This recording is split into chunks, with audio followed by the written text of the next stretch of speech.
Zero RB Friday here on Splash Play Pod in a half-point PPR draft. Best Ball Mania 5, $1.5 million to first place. I'm already in a draft room, and I'm in fact picking the 101, and it's Zero RB Friday. And sometimes in the past, it has been tough for me to actually go CeeDee Lamb over Christian McCaffrey. But at this point, I'm feeling like I need more CeeDee Lamb in my life. CeeDee Lamb 101, let's go. Let's see what we get in this weird room here. No regulars in this one because of the weird start times. We should get a pure, pristine experience. Also, I forgot to click this here. This is why we're watching the video. Finalists, a couple years in a row. Is it as good as winning BBM? No. But is it close enough for a goddamn entertaining Friday stream? We should hope so. Anyway, early start today here. Probably a doubleheader, but we'll see how it goes. Depending on the view count, depending on what joy is in my heart from this draft. Those are two factors that will decide if we do a doubleheader today. But it is Best Ball Mania. Promo code SPLASH at Underdog. Up to $250 in bonus cash right now if you get in on there. And, of course, the Best Ball Overlay tool. You will see my data on the screen. Get that for yourself at bestballoverlay.com, where you can see my exposures. You can see the Week 16, Week 17 matchups. You can even hover over and see the DraftKings Sportsbook team totals for Week 16 and 17, which I do think is a fun wrinkle that updates every day for these guys as well at bestballoverlay.com. So check that out. Promo code SPLASH on bestballoverlay.com. We'll see what we get here on the turn. So it is still going to be a day where I get to really fill the air to bloviate. Training camp is afoot. Seen some throws from CJ Stroud to Stephon Diggs. Looks good. Besides that, I feel like there's not a lot out there to note so far. So that's where we are. Going to be a lot more news coming up. Adam is not really a new member, so I'm not going to welcome to the family, but I'm glad to see he is a member again. But thank you for doing this. And yes, you being here and paying me money, bring me joy. Which half of that's more important? You decide. It's the money. It's the money. Is TC Broom in the 11 hole going to get himself the always wanted, always achieved by everybody else, Puka Nacua, Marvin Harrison combo? Let's find out. What does he do? Love a good CD at number 1 day. There we go. Got some thumbs up. We got some GMs. Good morning to everybody except the RBs. We hate those filthy RBs out there. Yeah, I feel like Pete did the Fantasy Life newsletter this morning. Our pal Pete Overs that, and I think his write-up was basically like, yeah, there's nothing going on. There's going to be a lot coming soon. That's basically how it does feel this time of year. Motherfucker, man. 11 hole gets Puka Marvin Harrison. God forbid. God forbid. 2 drafts in a row on stream where I'm not picking, after picking so many times, the 11 and 12. Here, I'm not picking the last 2 drafts. Puka, MHJ. Going for everybody. GM, the best Adam is present. There we go. Our guy, new Adam in the house. The best Adam we have. He didn't have to renew his membership on stream. He was ready to go. That's just new, good Adam for you. Happy Friday, everyone. Hope you have a great day. Let's draft some squads. Hey, great attitudes in here. I appreciate that. Had to do a serious phone call before this one. A friend who's going through some stuff. Keep it vague.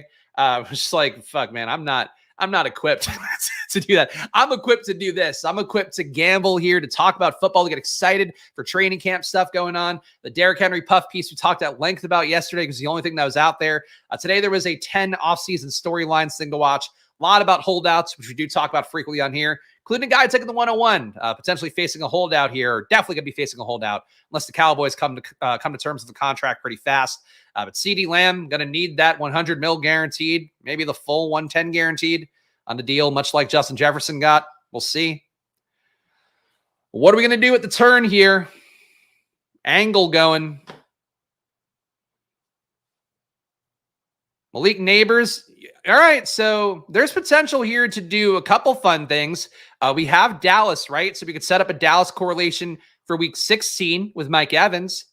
And why don't we just go on top of that and set up a Dallas correlation for Week 17 with Devontae Smith? So CeeDee Lamb, we've now got him correlated throughout the playoffs with a CeeDee Lamb, Mike Evans, Devontae Smith start. I'm sure it's been duped before. I'm sure it's not technically unique based off the ADPs. But I do think getting CeeDee Lamb here, getting these 2 guys, feels like a nice little matchy Week 16, Week 17 spot, as long as we're able to get Dak later on. So team so far, CeeDee Lamb, Mike Evans, Devontae Smith, feels good about it.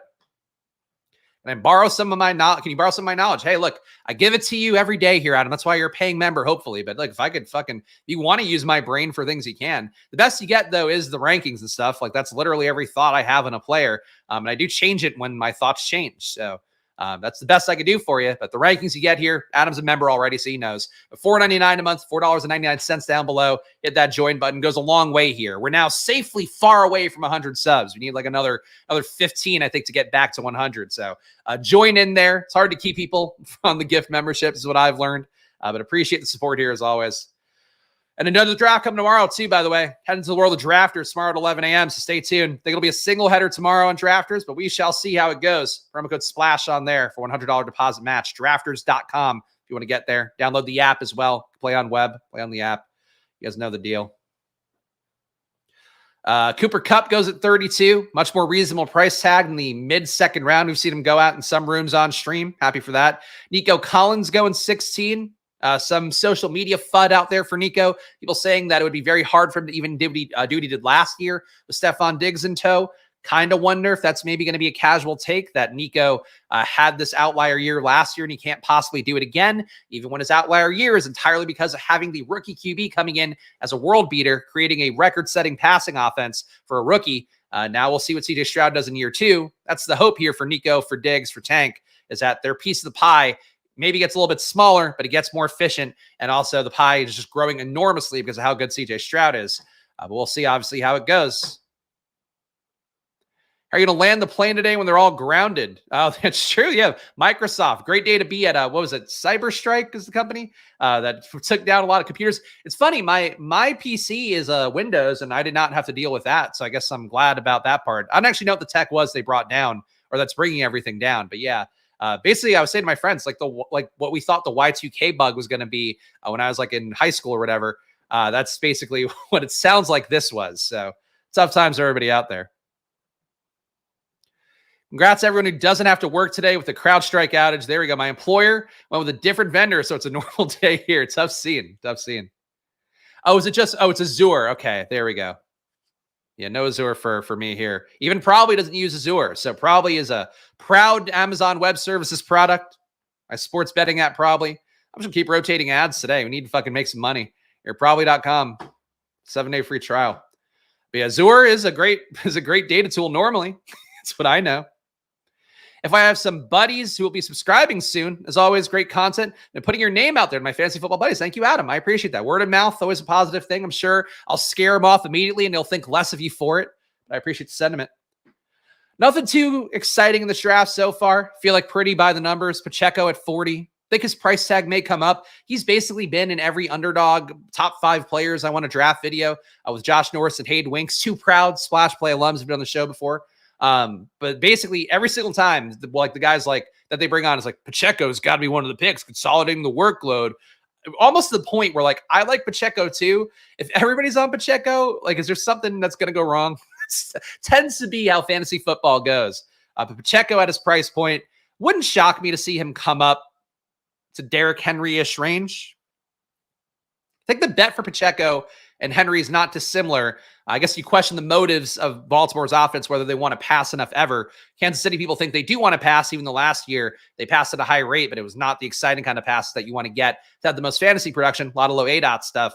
For Pacheco, though, besides that, that core difference between the two teams, I think it's not a dissimilar bet for him and Derrick Henry. Just consolidated workloads for teams we expect to score a lot of points in the AFC.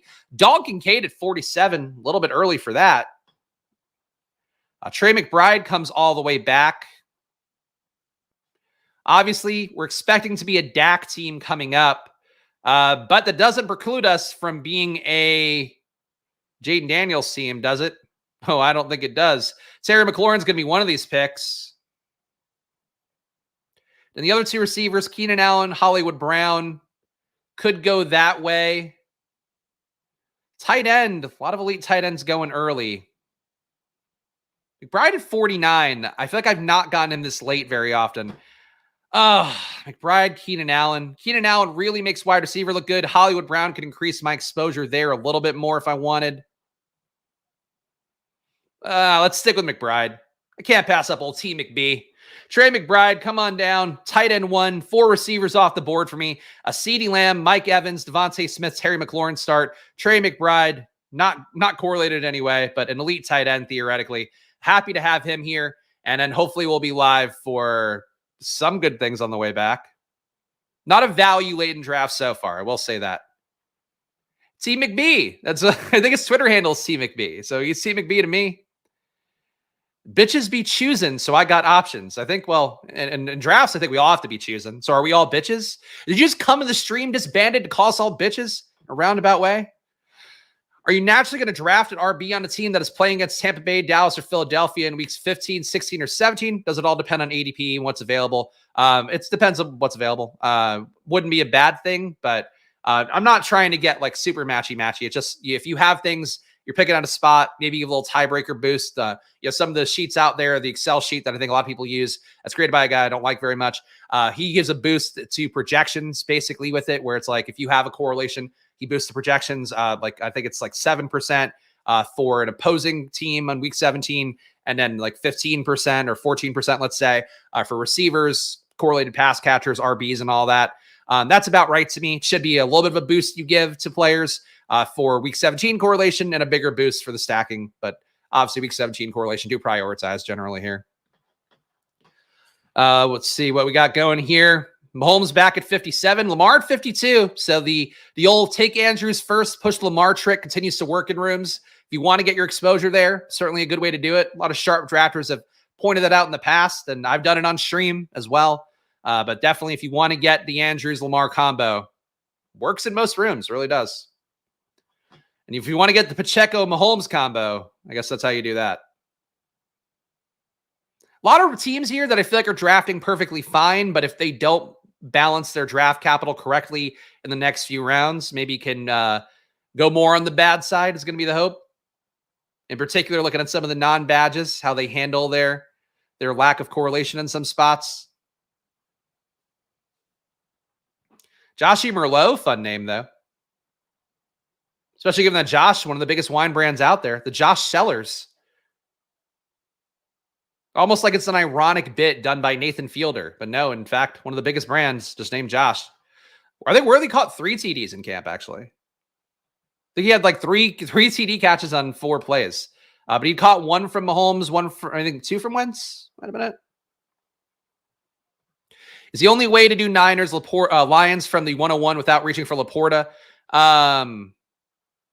I like reaching for Laporta, honestly. I mean, Laporta's now come down enough that you probably shouldn't, but I still think that if you get CMC, you get Debo or Ayuk back and you add Laporta on top in the 1, 2, 3, for your first 3 picks at the 101, I think it's not a bad 3 picks. Especially now it's not happening that often, but we'll see how the ADPs move once we get into August. Certainly, I don't know. Is it possible that Laporta makes one more leap upwards? I feel like now this tier is all flattening out.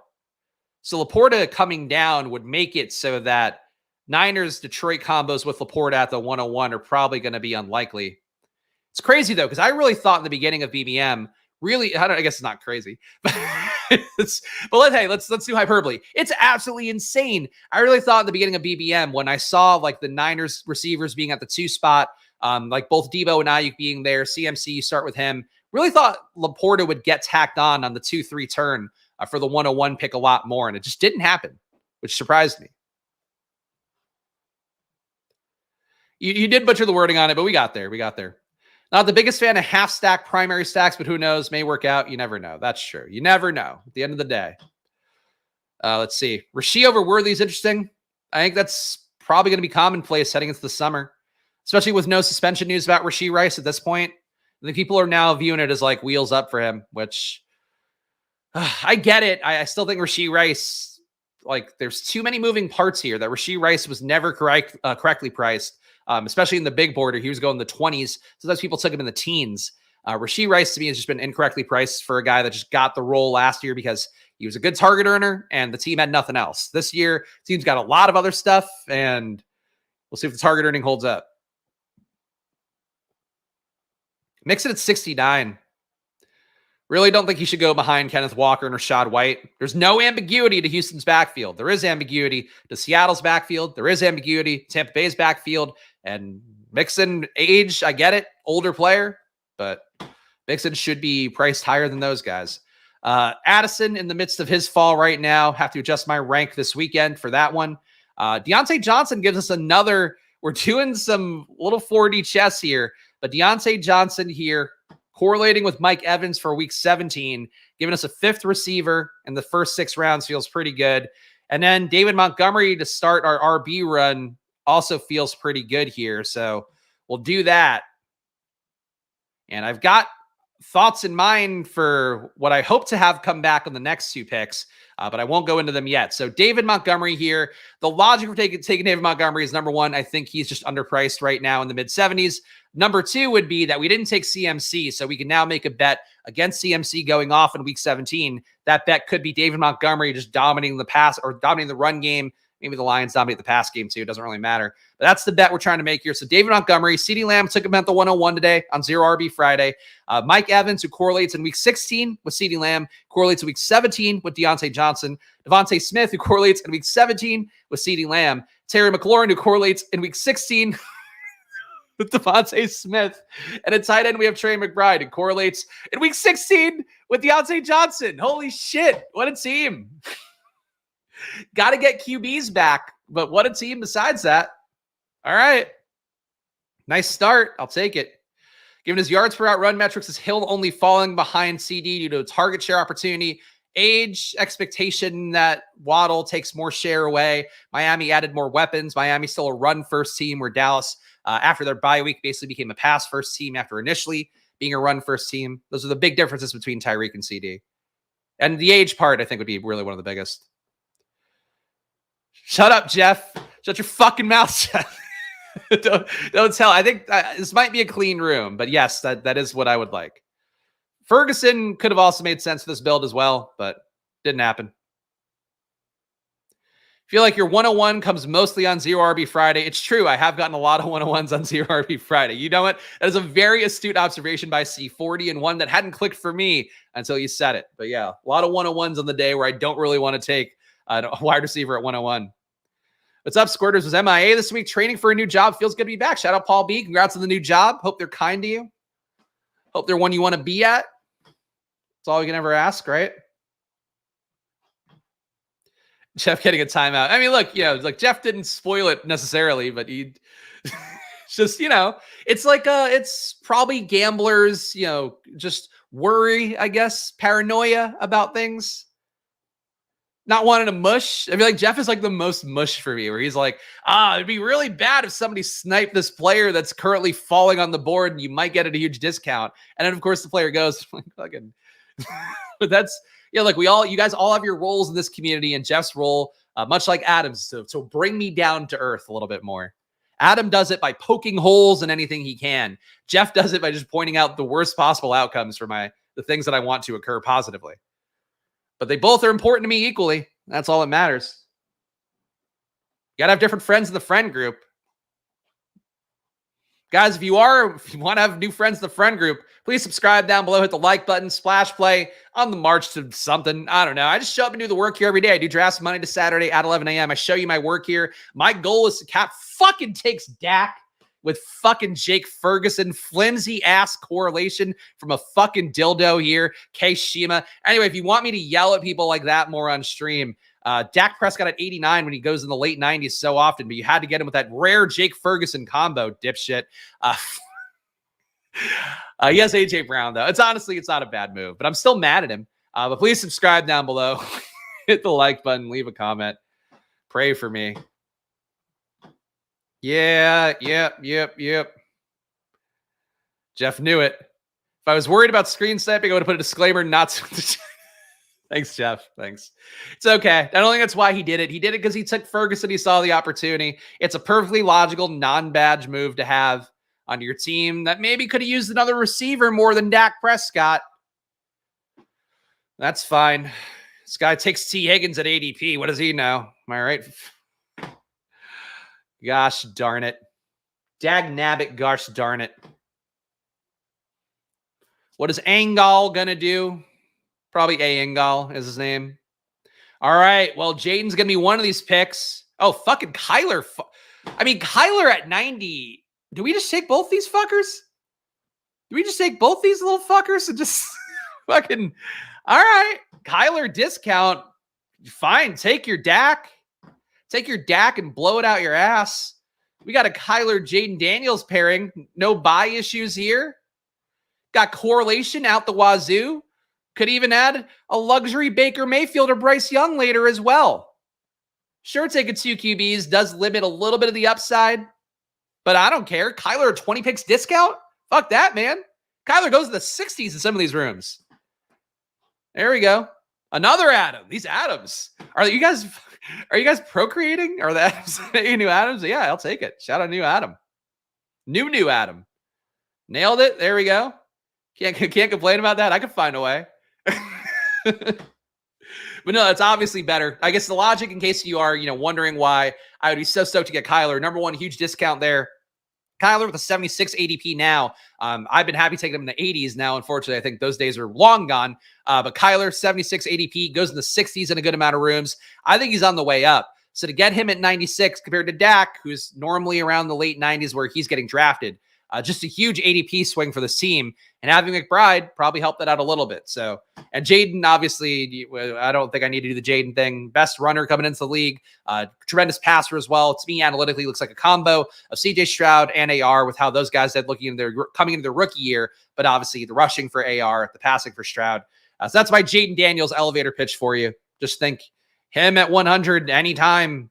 He and Brock Bowers at 100. Just 2 picks that can win you everything at pick 100 if you get him.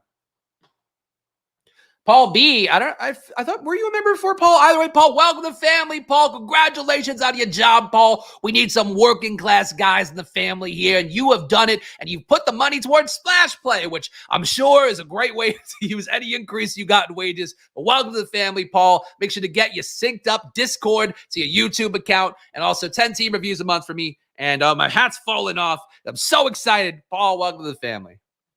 And of course, my rankings. You get my rankings as well. 275 plus blurbs of rankings that I've written up. Frankly, better than some things that people wrote up a lot more of. I'll say that.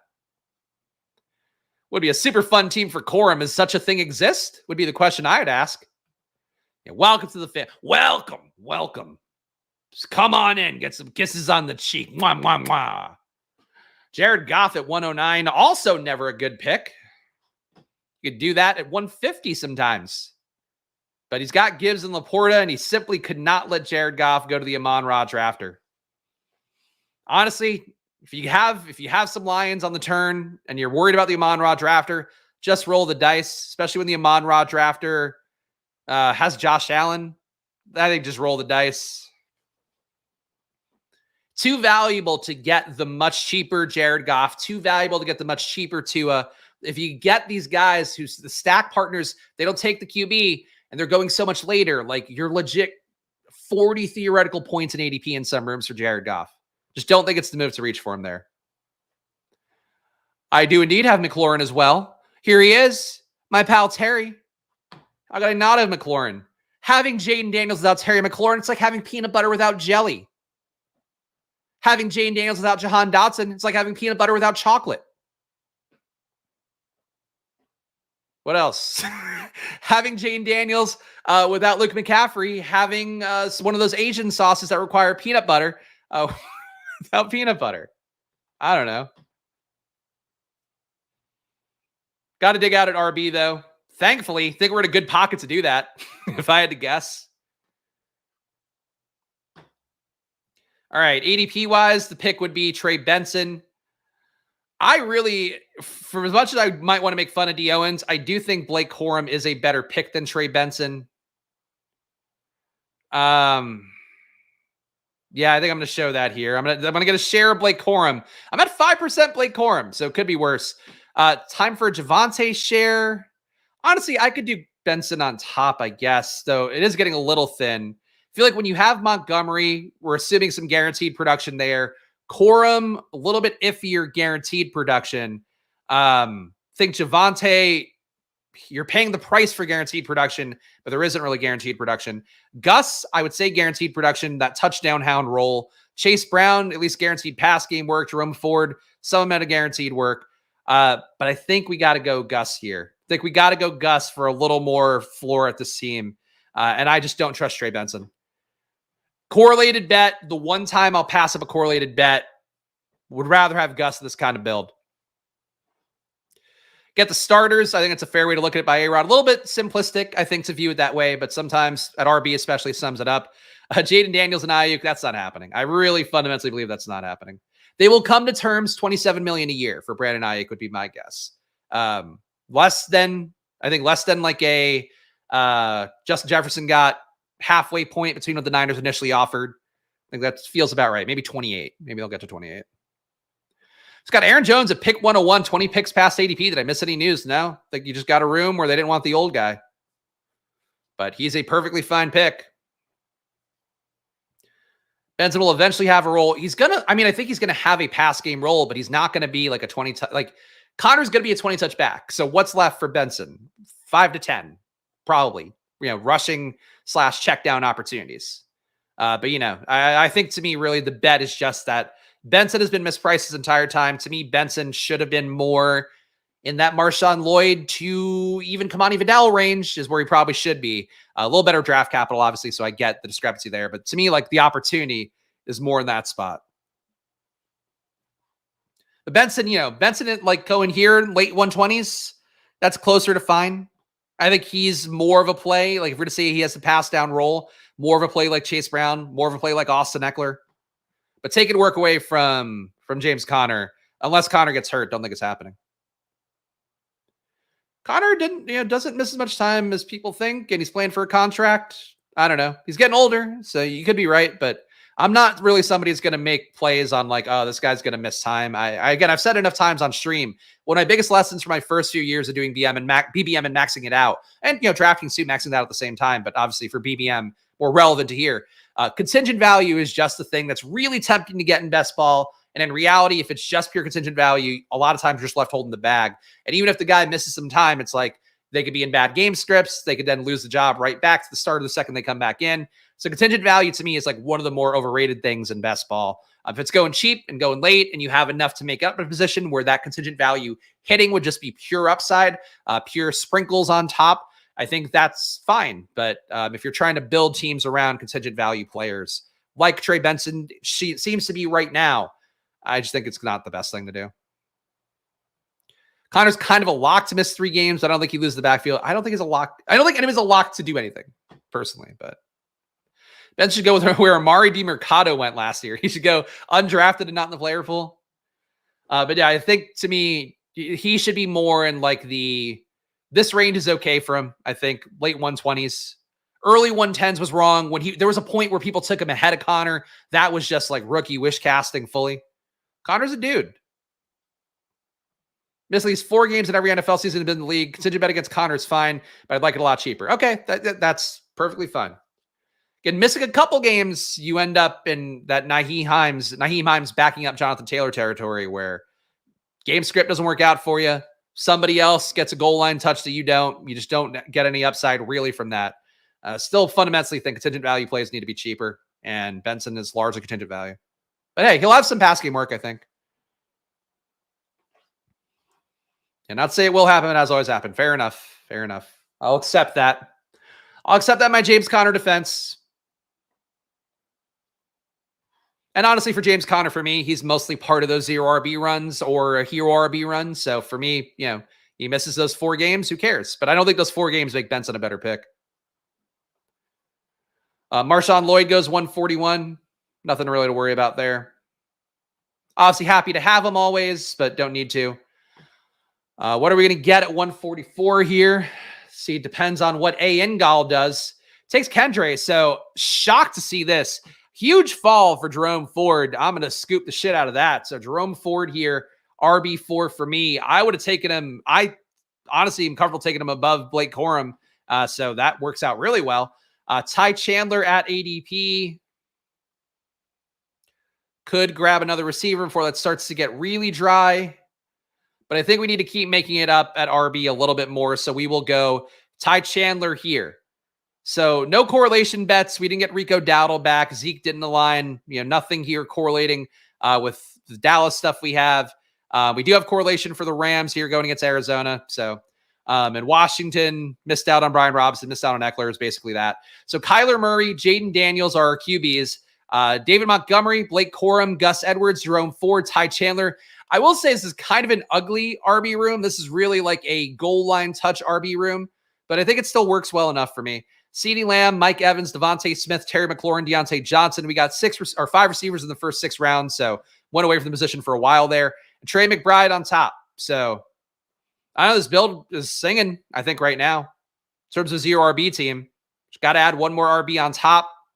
Some logical candidates to have as well.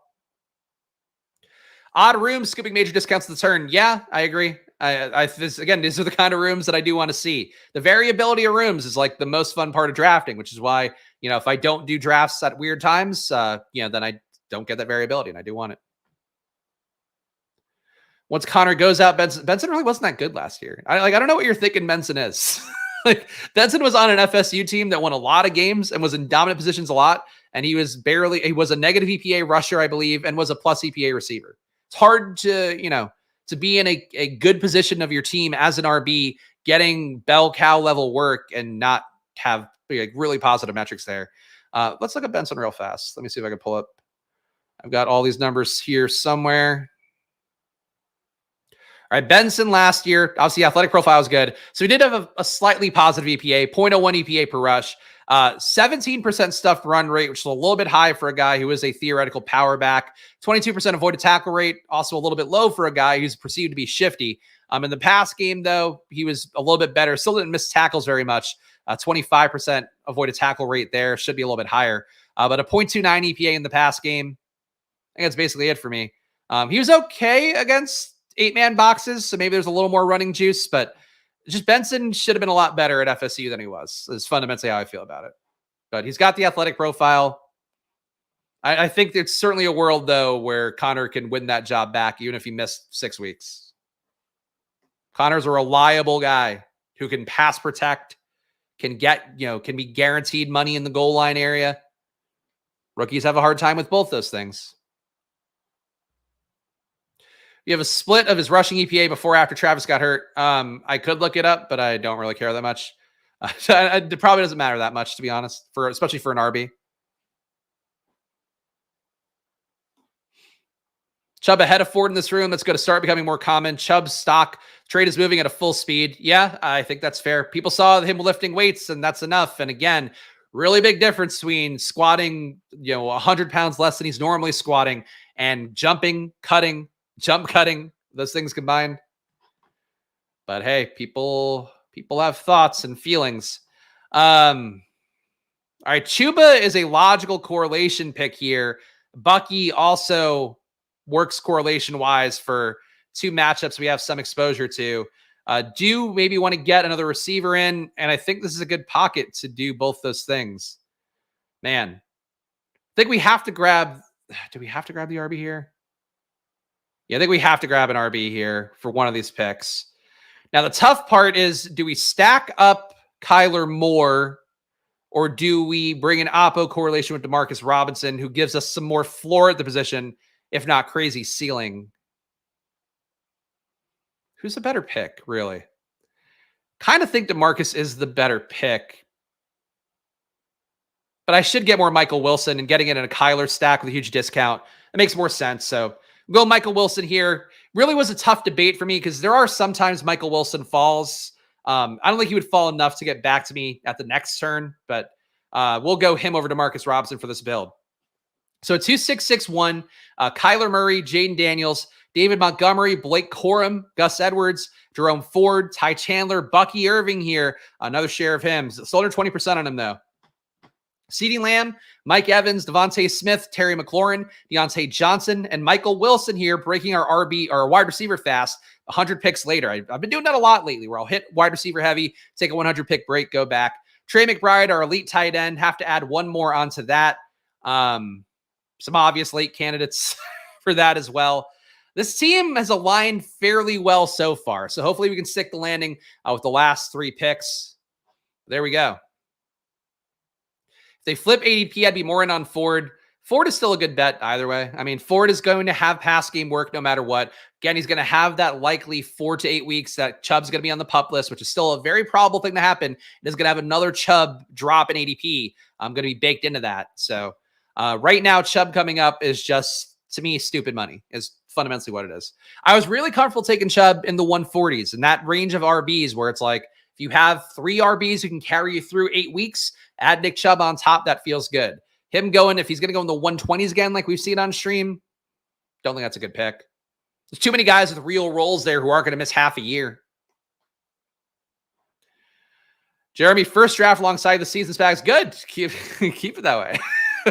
It's better for your EV and for mine if we don't draft together if you're a sharp drafter. But glad to see you here, Jeremy. Again, being an occasional draft, I have no issue with it. Being in 33% of my drafts, like our arch enemy who we don't like and has been blocked on the channel, that's the thumbs down. But shout out Jeremy here. First draft. Hope it was a good one for you.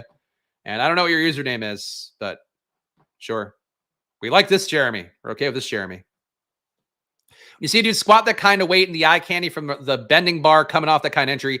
You can't help be optimistic. You can. You can know the things that happen every year with fake signal and real signal. Real signal is guys playing and being able to play with the first team. Fake signal is stuff like beat reporters talking about a thing that's not coming from team quotes or anything sourced. Things like workout videos. Those are the fake signals. So I think it's your job to kind of suss out real signal versus fake signal. And I would say a guy squatting, like, yeah, like that's great. He's recovering, but there's a big difference between that and being over 25 and having to, again, be on a field, being peak productivity there, and also get the workload that's been a big part of Chubb. Like Chubb is incredibly efficient. So like maybe he'll keep being as efficient and do it at 10 to 15 touches, but he's still not the same Nick Chubb no matter what. So just got to really do that. Oh, there we go. Jer Schwab. There we go. Jer Schwab. All right. So shout out our guy, Jeremy, the 10 hole. Taking Drake May. Oh, he's maybe panicking a little like QB, but he's trying to make it work. Just one suggestion, Jeremy, try to get one more receiver in the top 10 rounds to be my one thing for you. But hey, doing the best you can. It's all you can ever do. Right? Because oh, never mind. You got 5. I take it back, Jeremy. You're doing the best you can. Drake May at 183, though, and Aaron Rodgers. Get that third QB, too. All right, we'll see what we get with these next picks coming up here. Just looking at the board. I feel like this quadrant here, this is a bunch of guys that are a little bit worried about QB. This is a bunch of guys who are like, oh, shit, I don't want to get sniped. So I got to take Daniel Jones at 185. Ah, there we go. That makes sense. Sorry, Jeremy. That got nothing to do with me. That's the positive. All right, 101, 2 picks for me coming up here. I'm trying to get lower on Ben Sinnott. I'm trying really hard, but this build just screams Ben Sinnott because we did not get McCaffrey. I think no, McCaffrey's gone. Not get McCaffrey.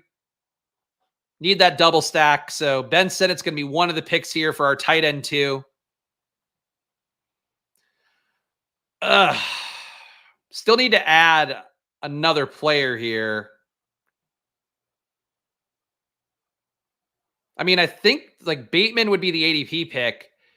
Could just go with the third QB and Baker, given that we have the stack. We have a double stack for him and a bring back. I can live with it. It would make more sense to keep pushing Baker, but he's at a 23 pick discount. So I think this is it, because the goal is to get 3 game stacks if you can do it. We got 3 game stacks. We have a Kyler game stack for Arizona, a Jaden game stack for Washington. Oh, no, we didn't get any Atlanta guy back. Fuck. Well, there is one that we can take late. So would like to get an Atlanta guy back, but we have basically an Arizona game stack versus the Rams, a Washington game stack versus Philadelphia is what we have more of. Tampa Bay game stack versus Dallas and Carolina. This team is like really well correlated. So I'm excited by that. David Montgomery, Blake Corum, Gus Edwards, Jerome Ford, Ty Chandler, and Bucky Irving are the RBs. Wide receiver, we have CeeDee Lamb, Mike Evans, Devontae Smith, Terry McLaurin, Deontay Johnson, Michael Wilson. And at tight end, we have Trey McBride and Ben Sinnott. With some of the negative Ben Sinnott FUD, I do feel a little more comfortable going a third tight end in builds. We're not going to have that optionality here, though. Going to have to make it work with another receiver, I believe. A little bit tough with 6 receivers. So 6 receivers you could do if you hit 6 in the first 6 rounds. I think that's when you can do that. We hit 6 in the first 7, or 5 in the first 6 rather. So not quite enough to get by on that thin of a receiver room, I think. We got a little bit of ways though. We'll see what these guys do around the turn. We will pray accordingly.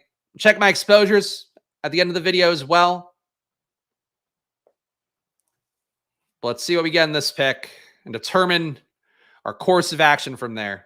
Happy with the scene though. Zero RB Friday coming in clean. I'm quietly, I don't want to jinx it because I know how this shit goes. Quietly on a run of just nasty drafts here. Like I've been putting up really clean drafts for I think the last 2 weeks in particular. So go watch the last couple episodes. So it's to the point where I feel like every video I'm getting comments from people that are just like, really nice draft. Like nice draft. Like thank you. I'm doing nice stuff here. Team read for Chunk. Who? What? Beautiful team. I'll take that. Seems very nice. Thank you. And I won't read some of the other chats. Could have been a Greg Dortch team. Greg Dortch is gone. Oh, man. Let's get this pick in. I hate having the last pick of the draft. Nice having the 101, though. Real treat to have that once again on Zero RB Friday. But having to wait to see Greg Dortch, Keaton Mitchell picked. A little bit rough. Ewack, though. Shout out Ewack. Wasted no time here. Baker might have been a mistake. When you have the game stack, I just don't think it's a mistake. Like Baker, almost 30 picks after ADP. When you have Mike Evans and you have Bucky and you have Deontay Johnson bring back, just having that flexibility for week 17 is a thing. And I spent enough capital at receiver that I can live with it. Like if I can't fucking advance with CeeDee Lamb, Mike Evans, Devontae Smith, Terry McLaurin, 4 guys with real roles, McBride, an elite tight end, Deontay, legit role for Carolina, at least being what Adam Thielen was last year would be the hope. I don't know. Like, I think that's it. All right. So the pick is in. Our guy Dylan knew bright and early. It's a Rondé Moore team. A Rondale Moore bring back for us here. So final team here is a 3-6-7-2. Got Kyler, Jaden Daniels, Baker Mayfield as our QBs. RB, David Montgomery, Blake Corum, Gus Edwards, Jerome Ford, Ty Chandler, Bucky Irving. Wide receiver, we got CeeDee Lamb, Mike Evans, Devontae Smith, Terry McLaurin, Deontay Johnson, Michael Wilson, and 14% owned Rondale Moore. So we're getting that up a little bit. Trey McBride, Ben Center, the tight ends. And guys, the fun doesn't have to stop there. I'm in another fucking draft room. It's a double header. Put up a clean draft. Fucking cocksucker knew I was going to do it. Another 101 though for me. Just go CD again. I'm low enough on CD. Oh, I can't do. Wait, people really fucking figured me out because we got a few regulars in this one. McCaffrey, CD. Oh, I can't betray Zero RB Friday. Get another CeeDee Lamb share. I've been so low on 102s. Why not? McCaffrey's going to start falling in rooms too because of people trying to even out their exposures. So I'll even out my exposure and take CeeDee Lamb here at the 101 once again. 2 straight drafts. Another CD. The good drafts are over. I mean, the good drafts are over spiritually. Having the fucking demon in here. Just get a life, dude. Like, I can't imagine, like, not being wanted in streams and then still watching the entire stream so you could try to time out me doing a second draft is absolutely fucking insane. Like, it's absolutely one of the most insane things for anybody who's been keeping up the draft stalker plotline. It's only about the 101 on Friday. Yeah, I mean, I'm also incredibly due for 101s as well, but fair enough. No chance team correlates as well with dumbass at 3. That is also a fair point by Dylan. It's just obsessed. It is the most uncomfortable fucking thing in the world. You don't have to watch every stream, man. Like, you really, like, please, I don't like you. I can't be more clear. And can you imagine watching a YouTube stream or like any content out there in the world, even a TV show, let's say, and the person on the TV is like, please stop watching this content, and they name your name, and you're like, per Jeremy Wilk, person I don't like, please stop watching this stream. And then they keep doing it. Like, could you imagine continuing to watch the show and watching it more? Like, my God. Yes. No, I did not. Though, again, she's an Ohio 7. I think we agreed. Positive. Yeah, it's just like, I just don't get the stuff like this has always creeped me out since I was at Barstool. It continues to creep me out now that I'm enough removed from that. Even more so because I am removed from it. Like, I'm just a dude streaming in his basement studio every day. Planning your life around somebody that doesn't like you and trying to be in their draft rooms is just a bridge beyond mental illness that I can't imagine.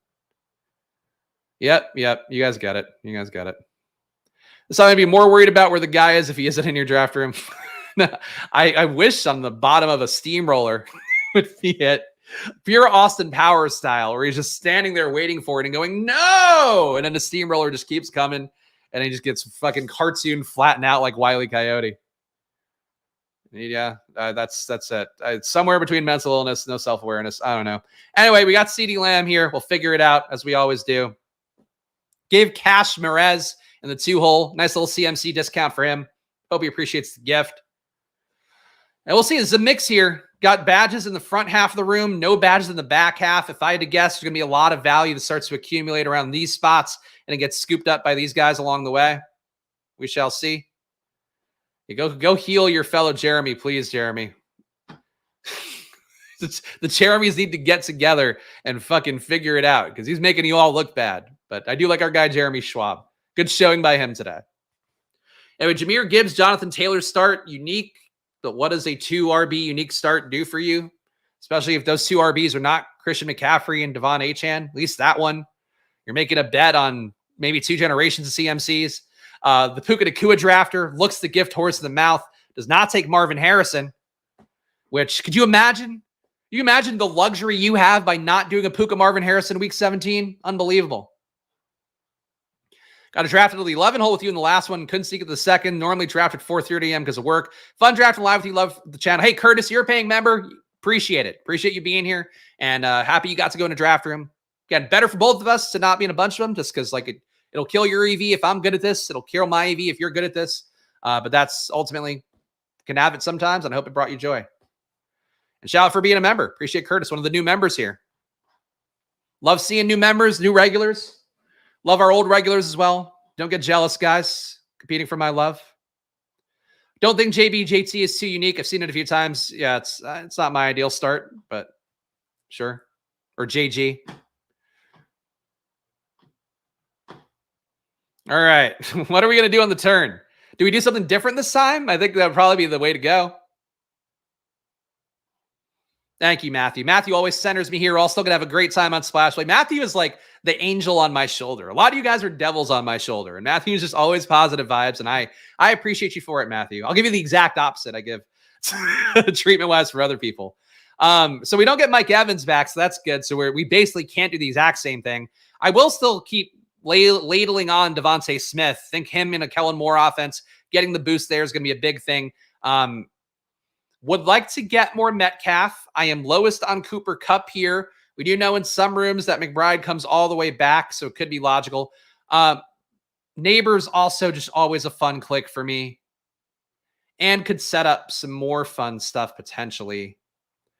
But let's go DK Metcalf. I would like to continue to get my Metcalf exposure up. Again, 0 RB build here, so we're not going to take Devon Achane, even though I do plan to get to 8% on Achane, do plan to get to 8% on Kyron. Probably not more than that. Team so far, though, different start than the last one, even though 66% the same. My Jacquard differentiation here is perhaps not the strongest. CeeDee Lamb, Devontae Smith, DK Metcalf for the teams. Appreciate that. Just subscribe and started watching. Can you give a backstory on the Team 3 drafter? Oh, boy. A-Rod, I hate talking about it because, like, I mean, I have to because everybody who follows the stream knows. Basically, he was a regular here, drafted last year in 33% of my BBM drafts, which were all on stream. Also took about, I think, 50% of my DraftKings action I put on stream. Just like a little too into seeing his own name on stream is basically it. And as a result, basically, he's then got to a point where he started ruining my teams. I don't know if it was on purpose or what, but this year in particular, like ruined like 5 drafts in like a couple weeks for me for no particular reason. So basically then I was like, you can't do this and not being a paying member and be in every draft. So then I banned him, and then he continued to force his way into every draft. And that's why the Splash Play draft times you will see every day. The clock says it's going to start at 11. I will start at 10:30 sometimes. I'll start at 10:40. I'll start at 11:15 once or twice. That's the reason why. So it's really uncomfortable, to be honest. It's just like, but it is, I guess, an interesting plot line to people. But it's one of those things where like just unhealthy behavior, you know. So it's really not fun if I talk about it at length. But you know, draft stalker, haha, fun curb your enthusiasm style concept. I get it. Basically, Voldemort, sure. Adam's got 4% Achane. I think you can get more Achane later on. There's, I guess, a faint chance that Achane comes up to like the turn or something, but fine. If that's the price tag, if I have to pay Vig on taking Achane when I know there's more news about him being involved with the first team and not being in a pure timeshare with Raheem Mostert, I'll pay that Vig when we know that info. Right now, we don't know that info. So that's it. He's a stan. He's a stan. What are Sortino projections? So Sortino ratio is, I forget what that one is. Jacquard is the one I was talking about. Your Jacquard differentiation is basically like when you have a bunch of teams, what's the points of differentiation between each individual team? So Legendary Upside, if you're a paying member there, has that tool. Check that out. I guess it's basically the one that you would use. Some of the data on Best Ball Overlay is also valuable. bestballoverlay.com, promo code SPLASH on there. They have some data tools for exposure that actually I can show you guys once again at the end of this video when I look at all my exposures. But Legendary Upside, Jacquard ratio is the big one that they've been talking about. And if somebody wants to remind me of what Sortino ratio is, you can tell me. That one did not land in my brain. Not a stance you'll agree with, but I'll be underweight on Neighbors. Don't think he'll be able to pay off his ADP in the Giants offense. He's just so talented. He's just like, I have those concerns too. I had him earlier in the draft process where I was maybe passing up Neighbors a little bit more than I would at this point. I don't want to be 24% Neighbors or anything, but I do want to be 2x the field on him because he is a Tyreek Hill level talent. And I do think, and I hate the bias part of it because it's a TV show that's just the PR engine for teams.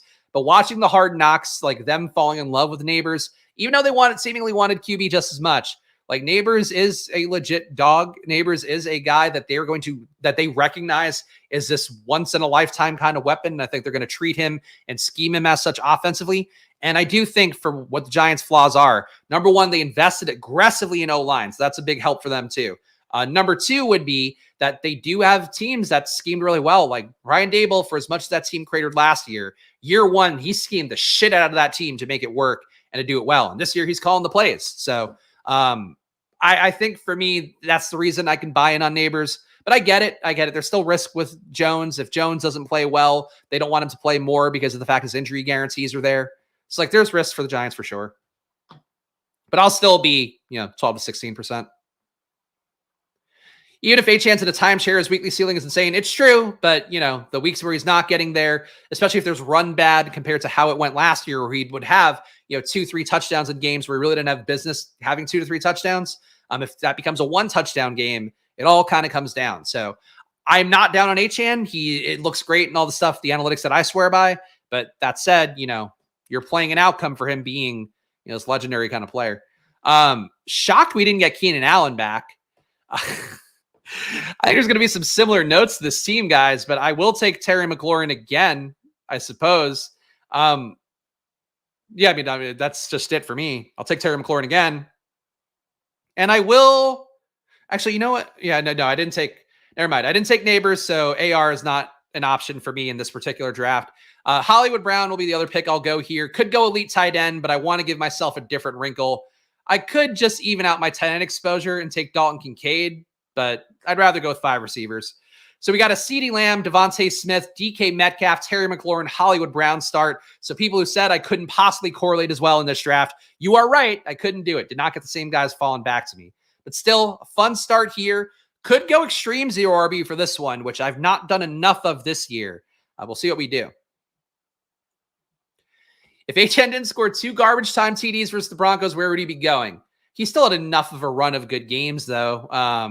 Obviously don't know all the point totals offhand, but there's a stretch where he had 4 out of 6, 20+ point games. I mean, I gotta look it up now. Fucking, you got me there. Fantasy pros scoring, fantasy football leaders. I'm gonna get to the bottom of this thing here. We'll share the tab while we look at it real fast. RB. This might be. Let's look at half point PPR. Get it fully aligned. All right, so Achane. You have 49.3, 25.5. So you had 3 out of 4 weeks with over 20. Then the 1.4. The 1.4 was tough, but he didn't really have a role. Wasn't a known commodity yet. Bye week, 1 point there after coming in injured. Then 24. These are the ones you're worried about. The under 10s, even the 12.6 are the ones you worry about. And then the 23.8s, 21.7s, you lose 1 touchdown there. That looks less good.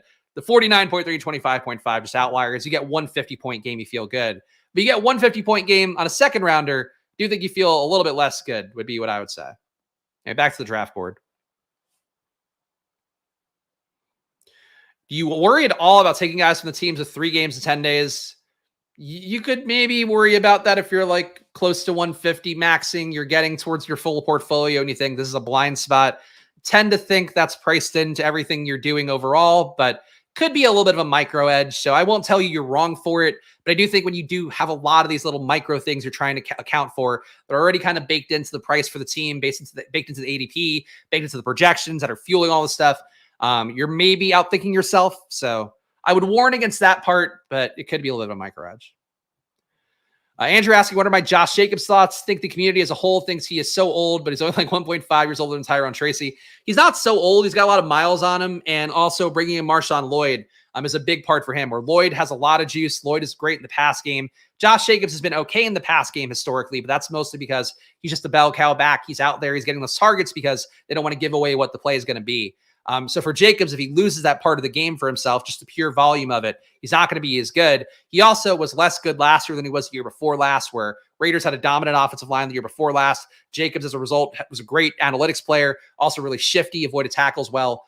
This past year was obviously not the same situation. He got there through volume in a couple games, but overall the workload was like his portfolio of work this past year was not good, I think, by anybody's standards. So he's coming into a good situation. I think he's still fine if he's coming a little bit past ADP. But the Marshawn Lloyd part to me, as somebody who's drafting almost 50% Marshawn Lloyd, that's huge. So that's the worry for me with Jacobs.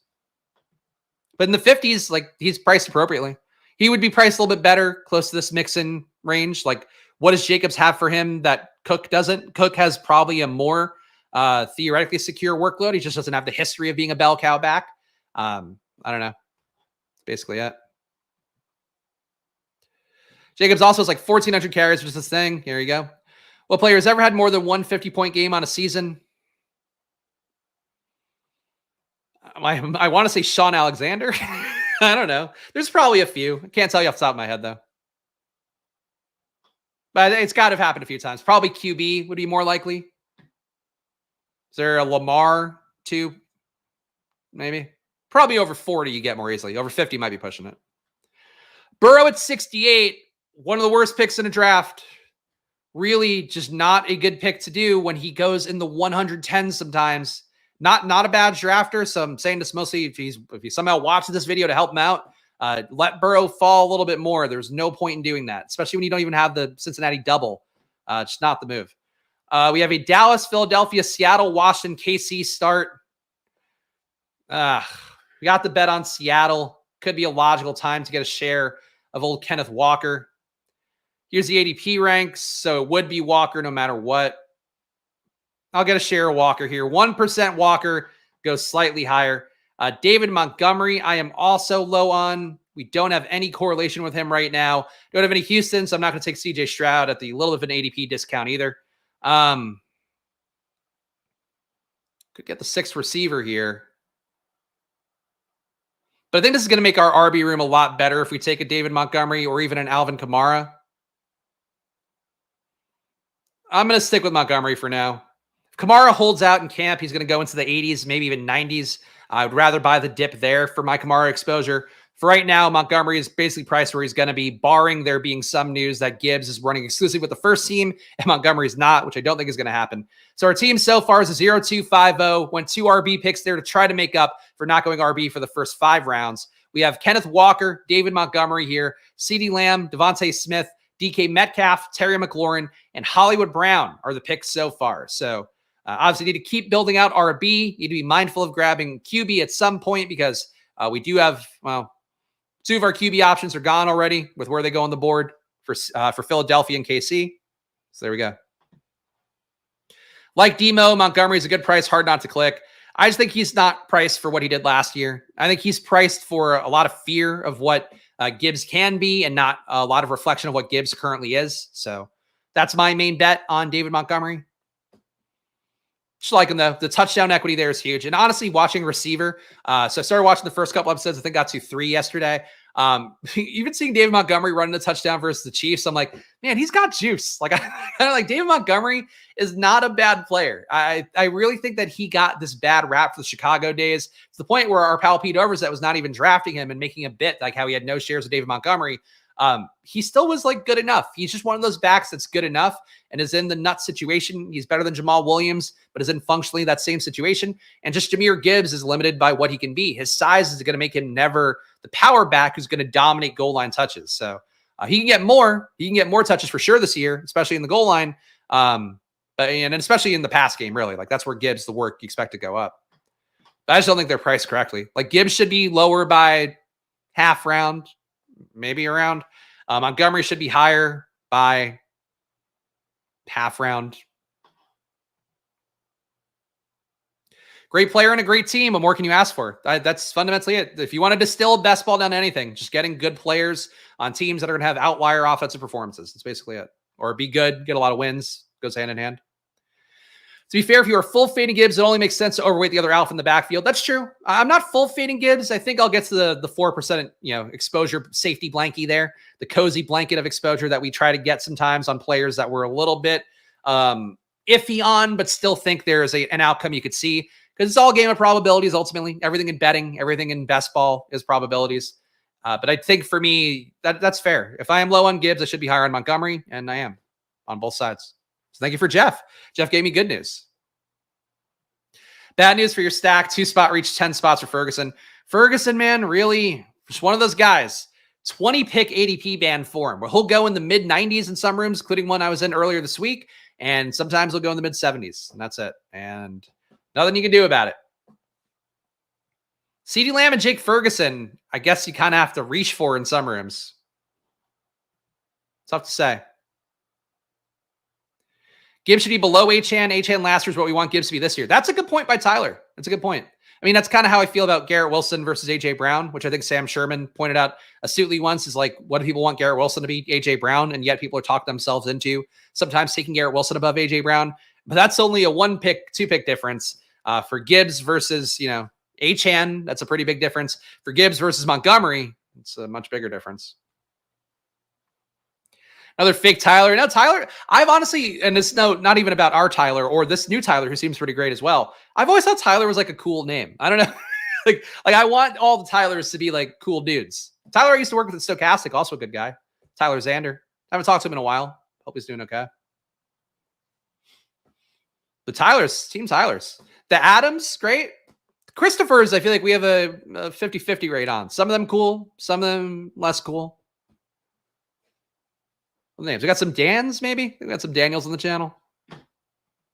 But the Adams are definitely dominating. The Adams, if we're building like teams out, the team Adams getting together. Tyler, the Creator, yeah. Watch a good YouTube short about Tyler, the Creator yesterday, where he was talking about, because he used to do like a lot of funny vines and stuff, and also did like Ridiculousness or one of those fucking shows, and was like, did a lot of comedy. And he basically stopped doing comedy because he wanted to be taken seriously. Maybe that's what I should do as a drafter. It's like, I shouldn't make jokes. I should just only do serious, football takes and data points over the course of an hour. But basically, he stopped being funny just so people would take his music more seriously, and it worked out for him. So, good play by him. Mostert coming back would have been nice. The douchebag in the 3-hole, though, does have correlation with Miami, so it makes sense. Dak Prescott goes, people just fucking love Jake Ferguson and Dak Prescott, huh? Like that's the bet that's going to win it all for you? Okay. Anyway, one of these picks is going to be Jade Daniels. Let's not dance around that. Let's not be fools. We'll do that here for Jaden. I'm getting lower on Brian Robinson, but not low enough where that should be a point of concern. Think this would be a logical spot.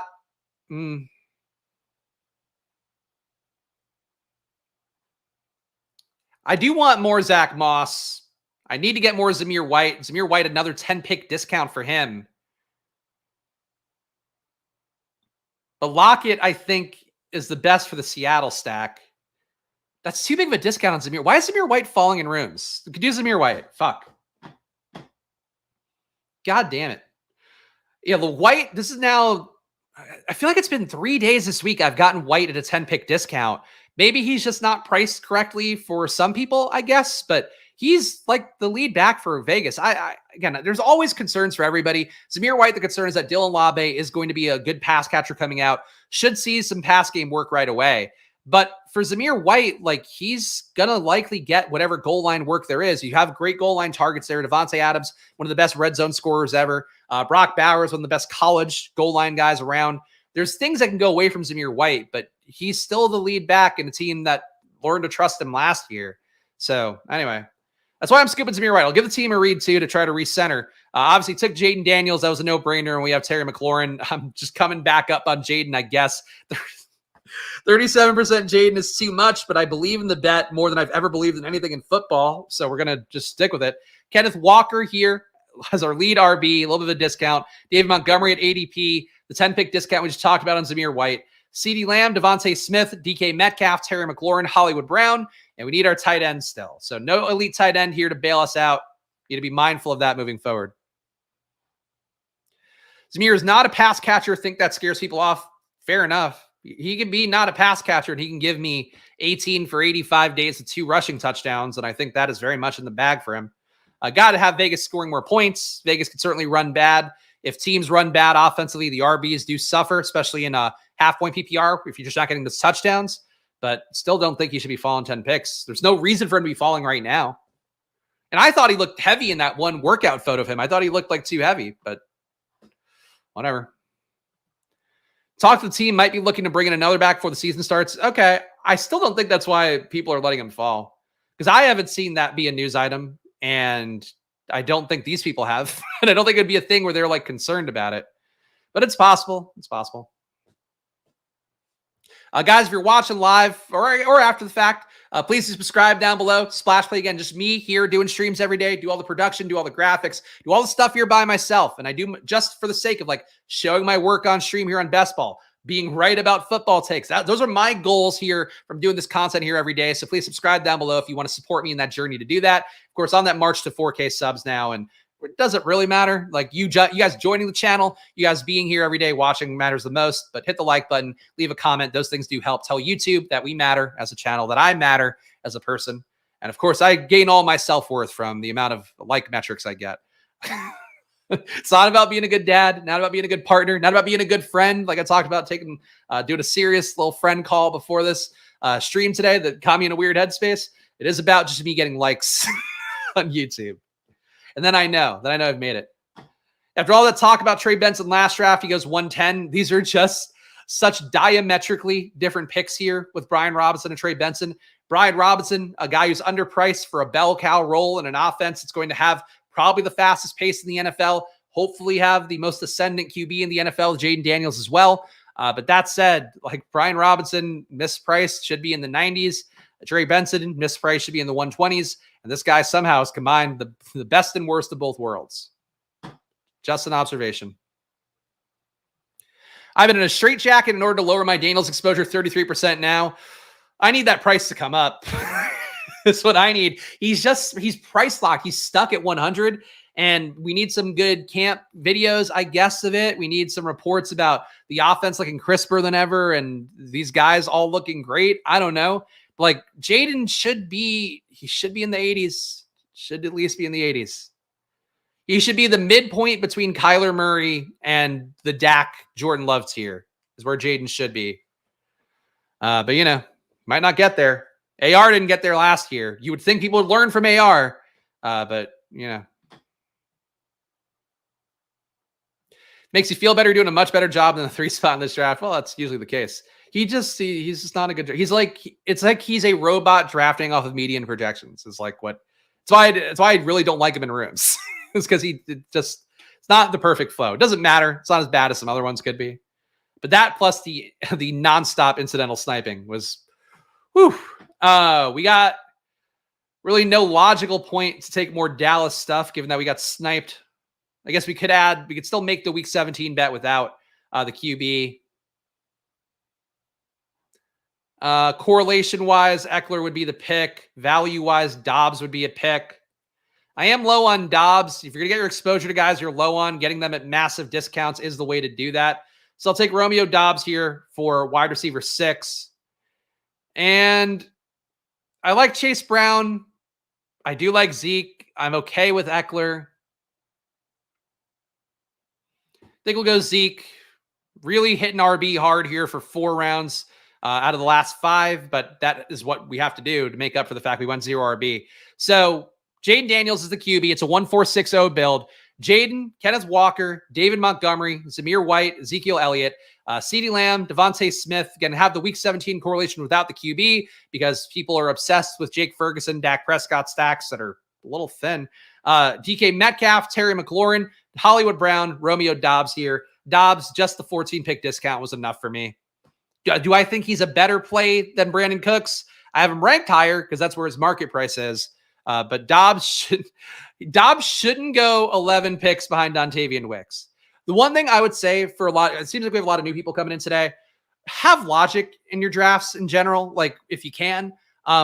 What possible reason would a guy who's been entrenched as a starter, that Jordan Love has the safety blankie, who's the only guy who worked out with Jordan Love, traveled with him to work out last offseason, who Jordan Love draws into his perfect plays in the last week? He wants Romeo Doubs in the field. Why would that guy go 11 picks after Dontavian Wicks? What is the pure logic for it? So that's not a bad drafter, so I don't think he's managing his exposures really delicately, but just don't think that's correct. Same thing for, other logic points too, where, hey, you're taking 2 receivers up top. Don't take a different QB. You're taking the receivers that have to pay off these immense ADPs. So their bet is tied to the QB having a good year. So like just basic logic stuff is really just sometimes what misses a lot. I notice from especially non-badge drafters. Not every non-badge drafter is bad. We've seen some good ones on stream. But that would be, I guess, one of my takeaways. Just apply logic. It sounds like it's overly simplistic thing, but really like unwrap the takes from the things you're doing. How do they happen? How do they occur? What's the trickle down of it? What does it mean for other players? If this receiver, you're taking 12 picks out of ADP, they hit, what does that mean? So to be playing devil's advocate, the route he gave Dobbs is basically a clear out route. That's a lot of X receivers. That's football.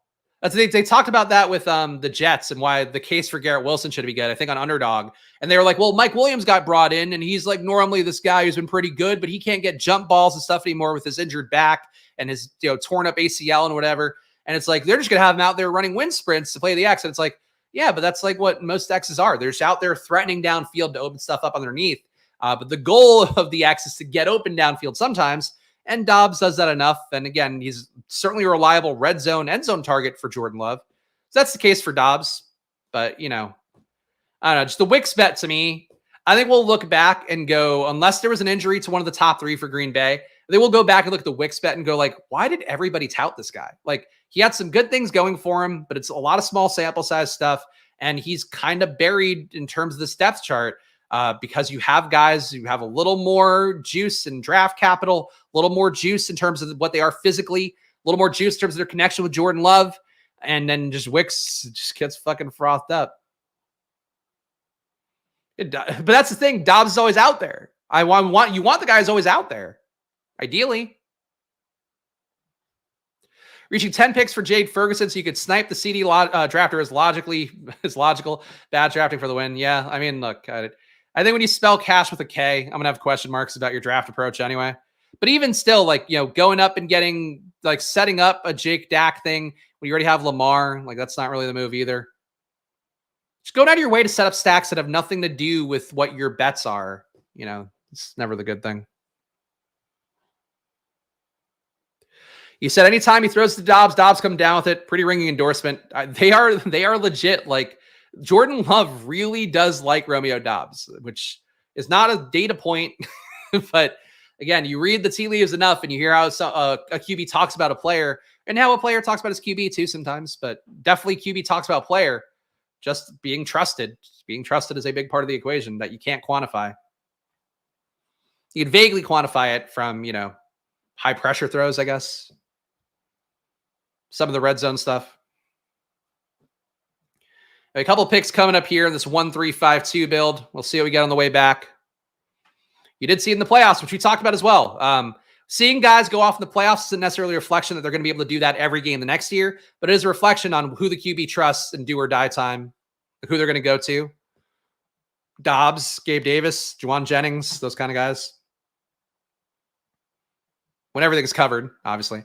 1460 here. Do you want to get my exposure to Mooney up? I think this is an okay place to do that. Need to start thinking about my, well, I think we know what my second QB should be.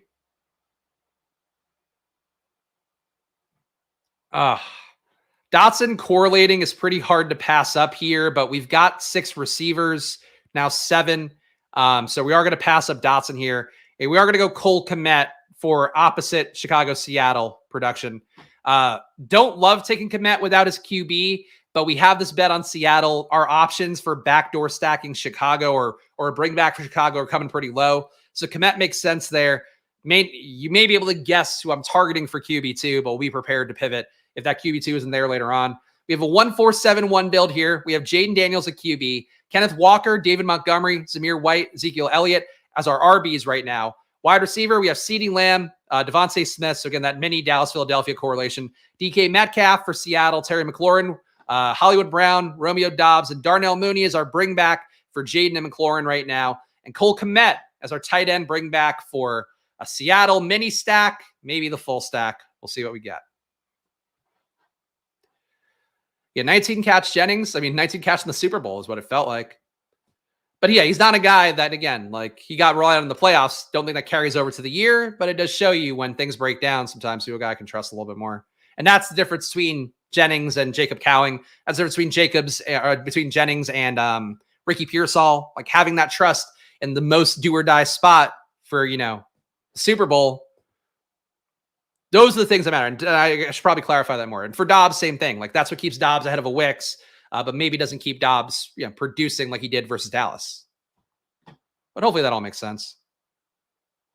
I think the pass is a great way to get a feel for players, but saying this hasn't happened, so it won't happen is kind of bad practice. What are we talking about Wicks specifically? I don't know if that's the case. Just the Wicks thing to me is like, we see enough times, and I've seen enough times in my portfolio where you take the wide receiver 3, the wide receiver 4, who's got theoretical upside, even guys with draft capital. And I know people hate Quentin Johnston. I get that. But like last year, he was kind of the perfect example of it. Mims, similar thing as well, where it's like there's just vets there. There's guys the QB wants to have on the field. There's guys the coach wants to have on the field. That guy can't get on the field, even though the team has some will, has some reason to want the guy on the field. So what does this guy have?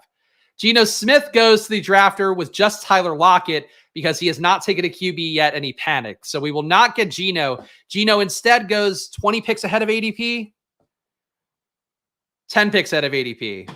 Fucking cocksuckers. I think this guy made this guy panic, if I had to guess.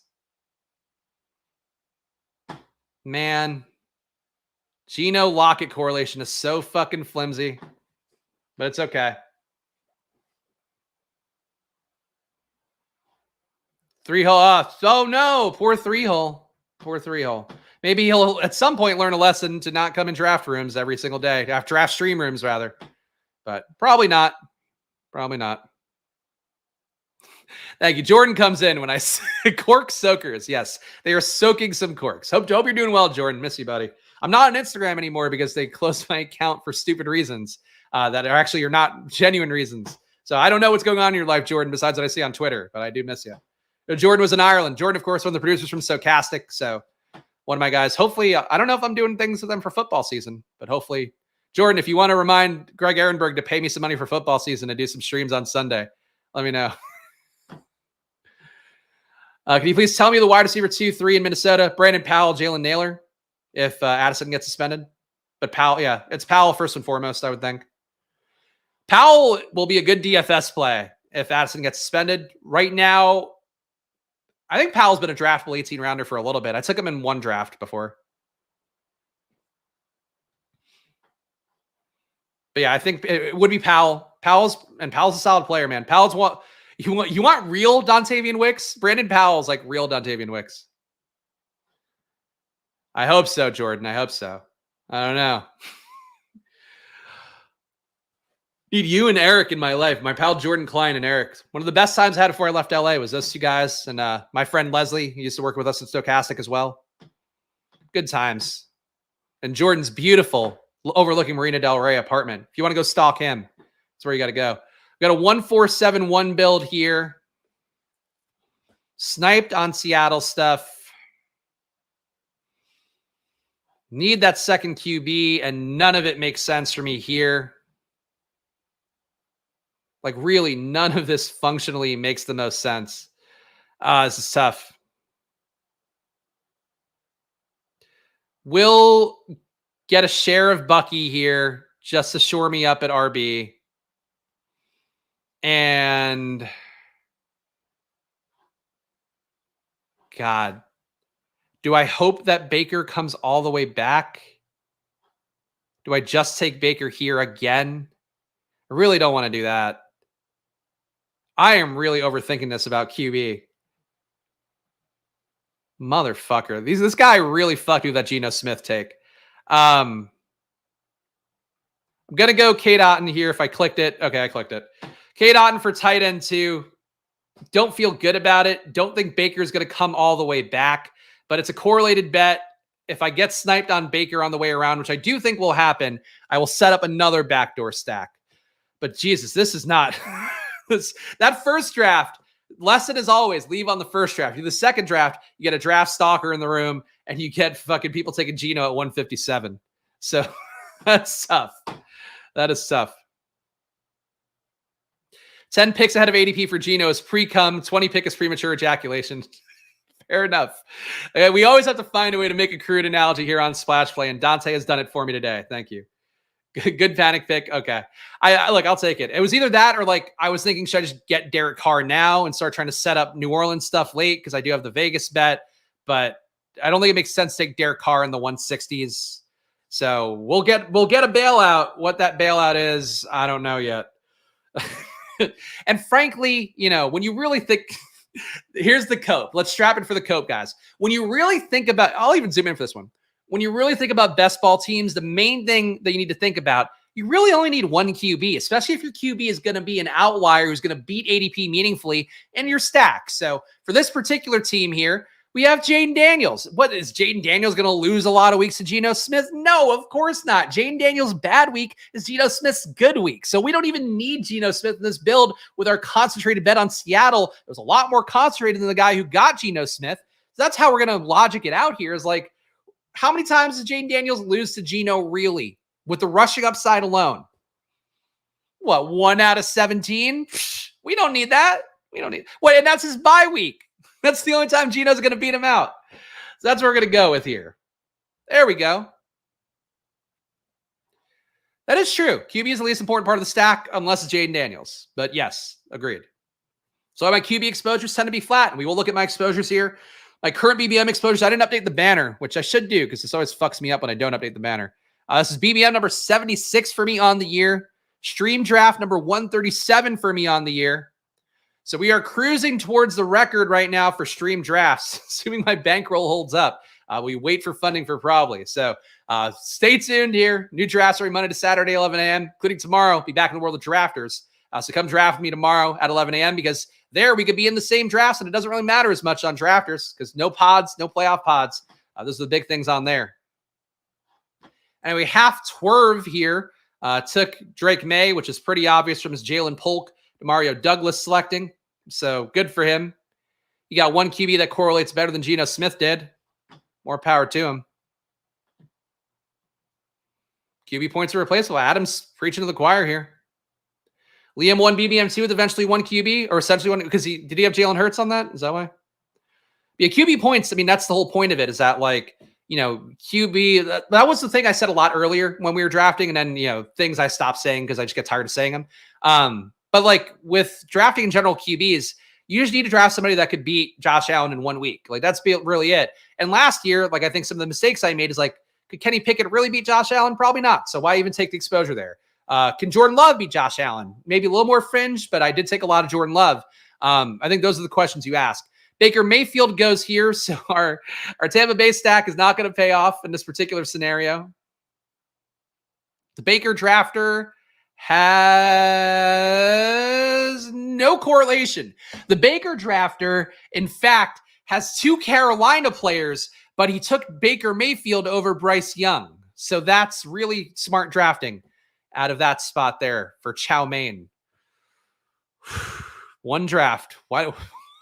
One draft would have been enough. Nick would squirt for Baker Mayfield. All right. Look, Baker's a handsome man. I get it. Oh, just take the logical player. Take Bryce Young. When you have two Panthers, take logic. Take the Carolina QB. Taysom qualifies. Honestly, Taysom might put up some points. Who knows? All right. We got QB here. Could keep adding to our Tampa Bay stack with Jalen McMillan. I think we're going to pretend that Kenneth Walker makes this a hero RB build, and we're going to stick with 5 RBs. Then we're going to take Bryce Young. Oppo correlation for Tampa Bay is going to be one of the picks. And then the second one is going to be Oppo correlation for Las Vegas, and we're going to take Derek Carr. So we got our 3 QBs here. Correlation is lacking because we got sniped on Geno. We fucking have Cole Kmet in a mini stack bring back. But we have a team right now that's a 3-5-7-2. Jaden Daniels, Bryce Young, Derek Carr, both guys basically at ADP. So that's what happens there. Kenneth Walker, David Montgomery, Zamir White, Ezekiel Elliott, Bucky Irving as our RBs, CeeDee Lamb, Devontae Smith, DK Metcalf, who would have gone really good with Geno Smith in this room, but who cares? Terry McLaurin, Hollywood Brown, Romeo Dobbs, Darnell Mooney here for our bring back on Washington, and Cole Kmet and Cade Otton. Cade Otton a bring back for our Bryce Young non-stack. What a team. What a team. Wow, what a build. This team can work. And shout out Dylan here. Dylan, all right, putting on the hat. Welcome to the family, Dylan. Dylan, your name doesn't sound very Italian, but Dylan, I would say also a name I would have thought's pretty cool, like Tyler. So shout out Dylan here. Welcome to the family, and thank you for your support, Dylan. And make sure you go join the VIP channel, the Squirt Squad Discord, where that's where all the friends of ours come together, etc. etc. Shout out Dylan here. Appreciate you becoming and going from regular to paying member. It's a big jump here. You guys too can join the channel down below. $4.99 a month. $5. You get my rankings updated weekly, exportable for Underdog as well. You can see my rankings on the screen when I draft. You also get 10 team reviews a month from me that are personalized and about the things I see from you and your portfolio. It's not about just me giving general, hey, draft Jane Daniels here, dipshit. Like it's not the feedback I give. And then you also, again, my rankings, which are the big part. Discord, rankings, covered it. We got it all. Do some whoring real fast before we get to my exposures at the end of the video as well. We're going to look at my BBM exposures. But guys, promo code SPLASH on Underdog, $250 in bonus cash. Check that out if for some reason you're not an Underdog. But please, if you aren't an Underdog, use our promo code because I fucking need it so they know that people are signing up because I've only got regulars, I think, who are on Underdog already watching streams. Best ball overlay. You see this data that I have on the screen here, including my exposures, the week 16, week 17 matchups, and even the team totals for week 16 and week 17 on DraftKings Sportsbook. That's all courtesy of Best Ball Overlay. Check that out. Promo code SPLASH, bestballoverlay.com, and probably my sports betting app, probably.com. Check it out. You want to build your bankroll more for best ball? Betting is a good way to do it. Sounds crazy, but it is true if you use market data well. We do it well for you, probably.com, using top of market sports data for the most successful sports books around the world. And we use that data to find you the best bets at the much less sharp legal US sports books. So check that out, probably.com, and 7-day free trial as well, probly.com. Getting now. Baseball's back, and baseball's been crushing for us so far in July. There we go. And drafters will do tomorrow. You can read it. You want to play on drafters, drafters.com, promo code SPLASH. All right, last pick coming up here. Fill in time till the last pick, and then we get to do my exposures. So do I look strong here? I'm not lifting as many weights these days, but I feel like my arms look okay, right? That's what happens when you have to fill from the one hole for 2 straight drafts. Eventually, you could see me flexing my Bugs Bunny arms. Deowens saying Spags gives genuinely good feedback, particularly focused on structure and how to draft better teams. Thank you, Deowens. I appreciate that. I try my best to make it a valuable thing. Honestly, I think it would be a valuable thing as like an AI tool. If I could put like, you know, what my feedback would be into an AI like language learning model. But I'm not going to do that. And then, you know, you lose the personal touch. You lose me paying attention to your teams when I see, you know, 10 of them in a month. All right. I am Ski Man. Goes Daniel Jones. Whoop-de fucking do. PJ Kelly. Take Juwan Johnson, who was the player I had in mind for tight end 3. Because God forbid, right? God forbid. It's never a Zach Ertz team, Dave. If I had to pick permanently in the same spot for the rest of my drafts, what would I choose? 4-hole? Because you can control the wide receiver board. You can maybe soak up some values from guys on top. I don't mind picking in the back half of rounds, but I was a little bit tired of all the 11-12s I got in stream. But I think 4-hole, you can kind of choose your weapon there. You could even go RB. Like, you could really make up all your exposures there pretty credibly. So I think the 4-hole would be probably a good one. Ertz, you guys, why Ertz? Ertz hurts. We could do it, I guess, to maybe hedge against Ben Sinnott. It's not like Sinnott's available. Cash Merc soaking up the clock. All right. No shares of Zach Ertz yet. Our first hedge here for Zach Ertz. I don't think Taysom as QB4 would be good. Taysom, if he were available, if we were on DraftKings right now, in a heartbeat. But no, Zach Ertz closed this out. Final team here. It's actually number 76, even though it says 75, because Underdog does that just to taunt me. We got Jaden Daniels, Bryce Young, Derek Carr here, Kenneth Walker, David Montgomery, Zamir White, Ezekiel Elliott, and Bucky Irving. So again, we are pretending this is a hero RB build with Kenneth Walker, even though it is functionally a 0 RB build, I believe. CeeDee Lamb, Devontae Smith, DK Metcalf, Terry McLaurin, Hollywood Brown, Romeo Doubs, and Darnell Mooney, and a tight end, Cole Kmet, K. Dotton, and my first share of Zach Ertz. What a treat. Let's check out my exposures. Should we? I can't do it all. I'll show you guys the best ball overlay tool in a moment, but let's just look at my exposures here first. This is lacking a lot of teams. Hold on. Let's refresh. All right, 75. So I think it's still missing the last one. Let me see if I can give it one more refresh and it'll do it. No. All right, we're not going to get that last seam in for my exposures. But here's my overall exposures so far. We got Marshawn Lloyd, my overall number 1, 41%. Jaden, you just saw me add 2 more shares on top. So now we're at 39%. Might be 40, including that last draft. I really want this last draft to just populate. Give it one more try. No, it didn't fucking populate. All right, so 39% Jaden Daniels, probably 40. Terry McLaurin here is my number 3 overall exposed. Hey, Steph, our gal Steph here. I always say our guy Steph. But shout out Steph here. Appreciate her showing up.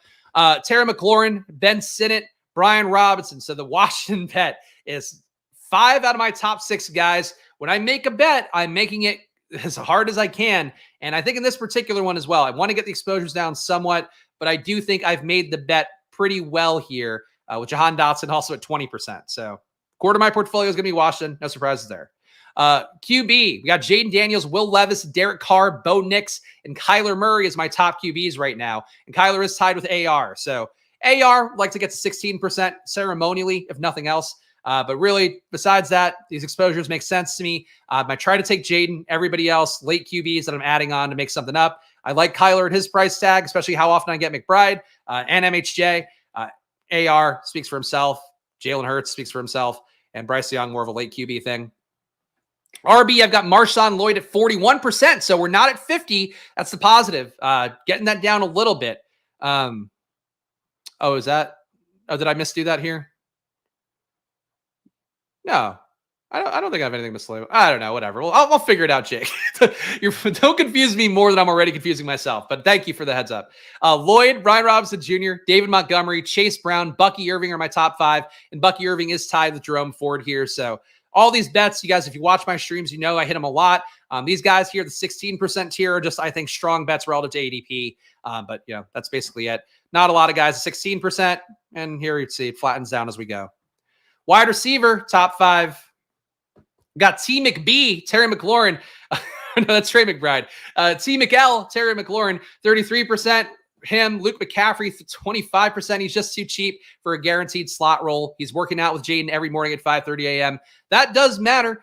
We have Troy Franklin, Jahan Dotson, and Keenan Allen here, rounding out the top 5. Nico, not too far off. Neighbors, not too far off. Drake London. I still like the second-round receivers, even if other people don't. Yes, ceremonial. Look, I still think AR is worth double exposure. With his ADP this year, I don't think he's worth the 25% I had last year. But I'll keep him at 16. I think 16 feels about right for him, what he represents. Ben Sinnott, would like to get this down to 25, but we added a share on today. So 32% Ben Sinnott, Dalton Schultz at 20%, Trey McBride 19. So he is my preferred elite tight end, even though I'm trying to flatten those out. Juwan Johnson has become a popular late bailout for me. He is free in drafts, and he shouldn't be. He's going to play week 1, or most likely to play week 1. Brock Bowers tied with him, and then Dalton Kincaid, Sam Laporta, Jonnu Smith. I don't know. I don't think it should be anything surprising. My takes match my exposures, which is always the goal here. And quickly, we will look at the best ball overlay tool as well. Let me just log in this tab. I'll show you guys some of their graphs and stuff from my exposures from this morning. But let me analyze this, upload it here. All right. So here's the best ball overlay tool, which I'll put the plug on the screen for that one. All right. So exposure-wise, same exposures. Things that match, because I think this is an interesting thing to look at. So Jaden Daniels, how am I stacking up Jaden? And my player exposures with, why is it not showing this? I think it's showing it here, but not populating here. So that's not great. Let's see if I can refresh. Oh, combos, right? That's why. Here we go. Okay. So Jaden Daniels, 100% of him in these builds. Ben Sinnott, I have 71% in the builds with Jaden. So that's a little too high, even though I do think the bet goes hand in hand. Terry McLaurin, 67%. I think that's correct, but 50% feel a little bit more comfortable in my Jaden stacks. McCaffrey and 43% of them. Brian Robinson, 39 and 40% of them. Marshawn Lloyd. Should I have 40% Marshawn with Jaden Daniels? I should if I keep Marshawn Lloyd at a 40% exposure. Just some of the insights you can get on the best ball overlay tool. And the graphs tool is a pretty cool one as well. Let me upload my CSV again for this. You'll be able to see all my stacks that I have right now. My week 17 playoff stacks here. So right now, I am not doing KC Pittsburgh at all, which is not shocking because I don't like either team very much this year. Detroit San Francisco, I'm surprised that I'm a little bit lighter on, but it is a chalk one. I tend to not do the chalky builds early quite as much when I see them occurring a bunch, but definitely would like to have more than 4% exposure. The Buffalo game versus the Jets, Carolina, Tampa Bay, Chicago, Seattle, Cincinnati, Denver, LAC, New England. These are all stacks with the QBs as well, by the way, so keep that in mind. Those are all 5% right now, probably because I don't like the QBs that much for some of those teams. Pretty big jump up here for the Atlanta Washington with the QBs involved. 27% of my teams have that game stacked with at least one of the QBs. 15% for Jacksonville, Tennessee. That's Will Levis. Sometimes Trevor Lawrence. Baltimore, Houston. That's CJ Stroud. Sometimes Lamar. Indianapolis. That's AR. Sometimes Daniel Jones. This all makes sense to me, but I think getting more QBs from these teams would probably be the smart thing to do. And then just for fun, mini playoff stacks here for week 17. Let's refresh this. Takes a second to load here, but still a cool tool that I don't think is duplicated anywhere else out there. Oh, now it's lagging. Now it's really fucking dunking on my face. I didn't make this one, so that's my defense, but it does work normally. All right. This one may not want to load or maybe taking too much time. I feel like I'm making the product look bad if I keep it up. Here, let's give it one more try here. Continue, refresh, just do the same thing. Graphs. Sorry, this is tedious, but I want to make sure I'm doing these guys a service showing their product because I know this absolutely could have happened with Probably back in the day, and I would feel bad if it did happen to my product. Here we go. Here's our mini stacks. Just sometimes locks up. So we have 63% mini stacks on Atlanta, Washington. I'd say that's a bit high. I believe in both teams, though, season long, and I also think that's a really great week 17 environment. So that's why that is. 46% for Baltimore, Houston, same thing there. Jacksonville, Tennessee, similar thing there. Dallas, Philadelphia, Green Bay, Minnesota, similar things here. Again, just fun little insights you can get from the best ball tool on bestballoverlay.com, along with the CLV, the closing line value of all your lineups. You can see some of mine here. This one had an 86 CLV with Jaden Daniels in it. I don't know who's come up or down necessarily, but gets a lot of good value. Actually, really sick RB room here. Kyron, Connor, Jalen Warren, Chase Brown, Ford, Marshawn, with Chase, Neighbors, Flowers, Terry, Ridley, Hopkins. Okay, sick fucking team. So you can see also your teams identified pretty well. just the general plugs here while we're doing exposure stuff for Best Ball Overlay. Check it out, bestballoverlay.com, promo code SPLASH. Tomorrow, I'll be on Drafters. Use the promo code SPLASH on there for a $100 deposit match. And please do that one. That one is really one of the best ways to support the channel. And again, you can draft with me tomorrow, and I won't be mad at you at all if you show up at 11 a.m. and draft with me on Drafters. Go to drafters.com. Use the promo code SPLASH on there. You can also download the app and do all that. Gotta do the reading of names here. All right. I'm taking water for this, guys. There's a lot of fucking names now. Like 90 names. Okay. I have an ice cube in my mouth. I'm chewing it. We got this is awful. This is awful audio. I apologize to the podcast listeners in particular. Robert Griffin III, Historical Anomalies, Matthew Emerson, Tyler, CLN, Mathology, Rupesh, Willis, Ivan Black, Port, Tony Mark, Brandon Wagner, Consigliere, Aaron D, Nez, Jake Twitchell, fucking Alpha, Mr. I'm the KY, Buffalo Warpigs, Kevin Castro, Logical Connoisseur, Short Gamer, Carlos Manzo, Chunk the Deuce, Gabe Davis, Bindles, Thomas Schultz, Laces Out, Nolan, Irish Drive-By, Craig B, Hoosier Devo, Jason Neff, Michael Thomas, M for Life J, Kyler Remillard, Wounded Geese, Steel City Blue, Jeff T, W for Omega, C40, Artillery Frost, Benny D. Owens, Meatwad, Kyle Zoo, Feelin' Moosey, Nick Stevens, Mr. Poopy Butthole, Dylan Holzer, T-Wiz, Dylan, other Dylan, Joe DeShow, Rough Buff Fire, Broncos, Touch of Green, Best Ball Brian, Bob Hale, M. Ryan Dolan, STL Bree, Independent Thinker, JPK Tampa, Duke Dean, Adam Rockoff, Big Sonny, Anthony, Playmaker, Al Boogie, Tanner Borred, Legalize at 420, nice, Nick Constantino, on Real Time, Zone Chuba, Andrew, Vishase, Big Daddy Armed Form Cincinnati, T. Peter 27, Alex Pearl, Terrence, Curtis Broom, Chris Pointer, Sladen, and Matthew. You guys have all paid the fee. You've all paid the piper this week, and I appreciate you for it. Of course, these guys are all members. They've supported the channel. You can support the channel. Hit the join button down below. You also get a VIP Discord on Pete Overzet's the Podsking Discord. You also get 10 team reviews a month from me personally. I do put thought into them, put effort into them. You also get my rankings, which are updated weekly with over 275 player blurbs and also an exportable rankings for Underdog's Best Ball Mania.